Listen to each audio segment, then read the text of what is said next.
हमारे साथ दो खास मेहमान भी जुड़े हुए हैं। दानिश हमारे साथ मौजूद हैं एआईएमआईएम का पक्ष रखने के लिए।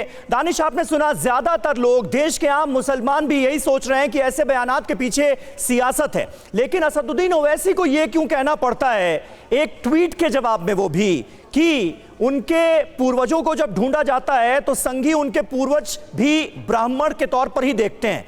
मतलब क्या था इस बयान का, समझा पाएंगे?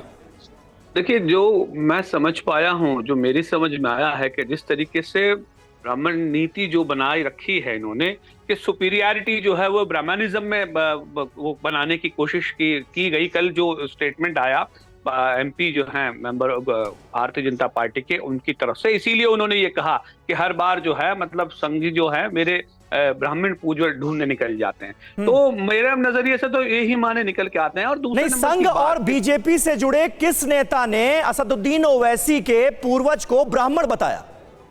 नहीं, देखिए, कल उनका ट्वीट जो आया वो अब देखिए, आप उनको समझ में आ जाएगा कि किस नेता ने किस मुद्दे। नहीं, मुझे समझ में नहीं आया, इसलिए तो पूछ रहा हूं, आप बता दीजिए। समझा नहीं मैं आप क्या कहना चाह रहे हैं। आपने असदुद्दीन ओवैसी का वो ट्वीट देखा? उन्होंने किसी नेता के बयान को कोट किया है? शुरुआत में तो वही बात आई जो उनको क्यों कहने की जरूरत पड़ी, मुझे ये तो बताइए क्यों कहने की जरूरत पड़ी।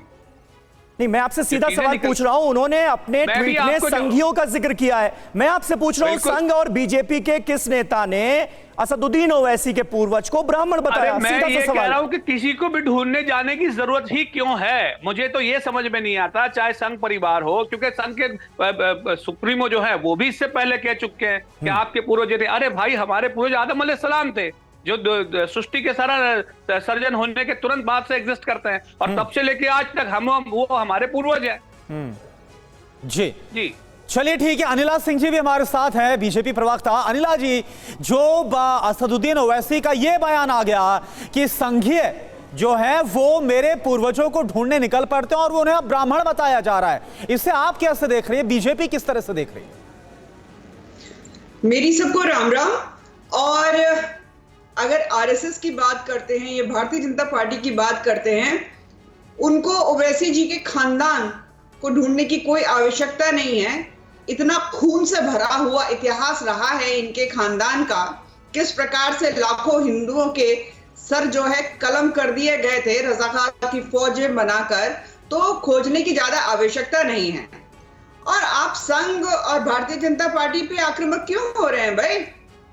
आप ही के एक मुसलमान भाई ने ये बात कही है ना, इतिहास तो नहीं झुटला सकते हैं। सम्मान है, सभी धर्मों का सम्मान है भाई।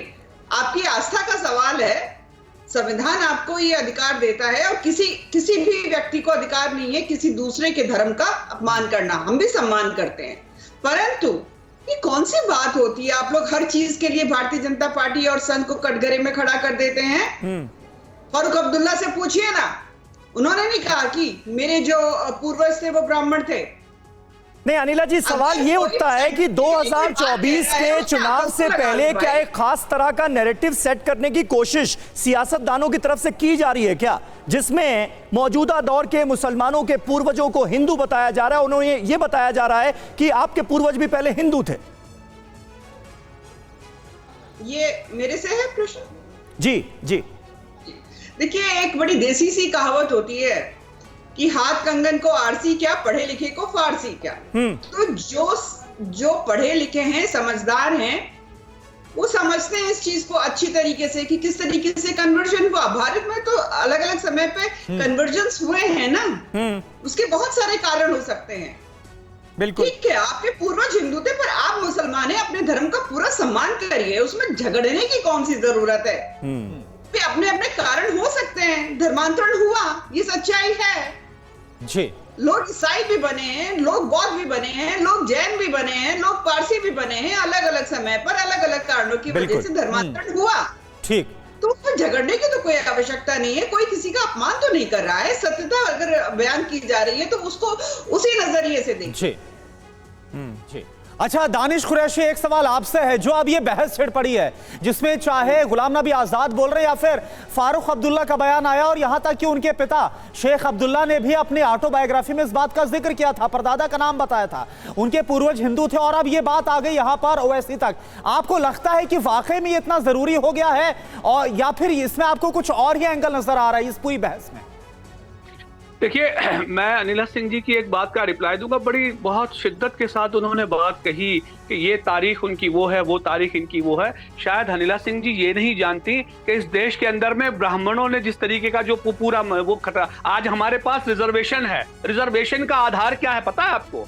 कि जो जुल्म और ज्यादतियां उनके आदिवासी और पिछड़े समाज के साथ हुई, इसलिए हमारे पास रिजर्वेशन है। तो ये तो मुसलसल आपके हाथ सामने मौजूद है। आपने तो शायद पूछ रहे होंगे कि किनके पूर्वजों ने क्या किया, कैसा किया, लेकिन आप तो जो देख रहे हैं वो आपकी नजर के सामने, और ये आज भी बंद नहीं हुआ, अभी भी जारी है। छोटे मोटे शहरों में आप देखते रहेंगे, तो कभी इन पे भी तो जवाब दे दिया करिए। तो उस पर तो कोई जवाब नहीं आता, ना संघ सुप्रीमो मोहन भागवत जी का आता है, ना भारतीय जनता पार्टी का आता है। और दूसरे नंबर की बात मैं आपको बता दूं कि जो कुरान की जो आयत है 15.26, वो बिल्कुल साफ तौर पे बताती है कि दुनिया के अंदर में जो अस्तित्व सबसे पहले जिनका आदम अलैहिस्सलाम का आया, वो बिल्कुल क्लैरिफाई करती है कुरान को, और हम उन्हीं के पूर्वज हैं। अब उसके बीच में और आगे पीछे जो भी हैं वो अपने तरीके से अपनी राजनीति चलाना चाहते हैं। ठीक है, आप जिस बात का जिक्र कर रहे हैं, जमीयत की तरफ से भी वही बात कही गई है कि हजरत आदम को खुदा ने हिंदुस्तान की सरजमीन पर ही नमूदार किया, इसलिए ये मुसलमानों की धरती है। वो तो यहां तक कहते हैं, मैं मदनी साहब के बयान का जिक्र कर रहा हूं।